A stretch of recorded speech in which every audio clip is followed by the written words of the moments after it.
شیخ عبدالحق محدث دہلوی رحمۃ اللہ علیہ اپنے وقت کے اور تاریخ اسلام کے بڑے عظیم محدث ہیں۔ ہندوستان میں جن لوگوں نے حدیث کی خدمت کی اور علم حدیث پھیلایا، ان میں جو 3-4 بڑے نام ہیں، ان میں شیخ عبدالحق محدث دہلوی رحمۃ اللہ علیہ بلند ترین مقام پر فائز ہے۔ حدیث کی ایک بڑی مشہور کتاب ہے مشکوٰۃ المصابیح۔ آپ نے اس کتاب کی 2 شروحات لکھی، 9000 حدیثوں پر مشتمل، تقریباً 9000 حدیثوں پر مشتمل یہ کتاب ہے، اور آپ نے اس کی 2 شروحات لکھی، ایک عربی میں اور ایک فارسی میں۔ عربی والی کا نام ہے لمعات التنقیح اور فارسی والی کا نام ہے اشعۃ اللمعات، اور یہ تاریخ اسلام کی واحد ہستی ہیں کہ جنہوں نے حدیث کی ایک کتاب کی، اور وہ بھی بڑی ضخیم کتاب کی 2 شروحات لکھی۔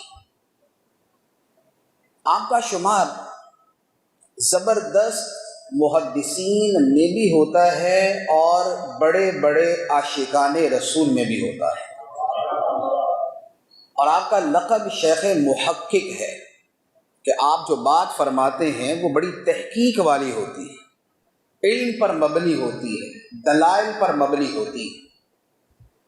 درود پاک کی فضیلت کے حوالے سے آپ نے ایک بڑی خوبصورت بات ارشاد فرمائی۔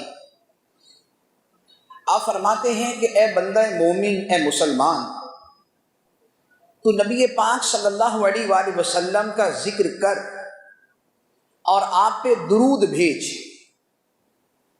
اور یہ سمجھ کر درود بھیج کہ نبی پاک صلی اللہ علیہ وآلہ وسلم تیرے سامنے بیٹھے ہوئے ہیں۔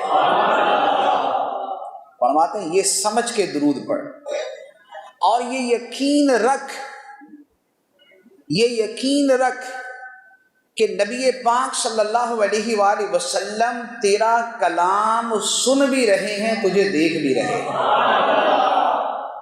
اور فرمایا کہ آقا کریم صلی اللہ علیہ وآلہ وسلم کو اللہ تعالیٰ نے اپنی بہت سی صفات کا فیضان عطا فرمایا ہے، اپنی بہت سی صفات کا فیضان عطا فرمایا ہے، اور اللہ تعالیٰ کی ایک صفت ہے، حدیث قدسی میں فرمایا انا جلیس من ذکرنی، اللہ تعالیٰ نے فرمایا کہ جو مجھے یاد کرتا ہے میں اس کے ساتھ ہی ہوتا ہوں۔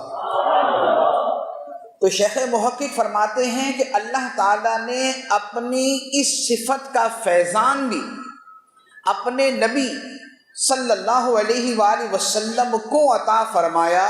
اس کا مطلب یہ ہے کہ جو نبی پاک علیہ الصلوۃ والسلام کا ذکر کرتا ہے سرکار اس کے پاس ہی ہوتے ہیں۔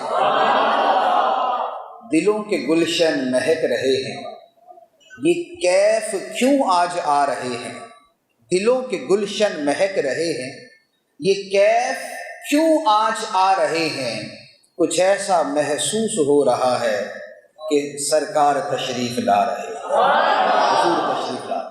تو آقا کریم صلی اللہ علیہ وآلہ وسلم کی یاد آقا کا قرب حاصل کرنے کا بہترین ذریعہ ہے۔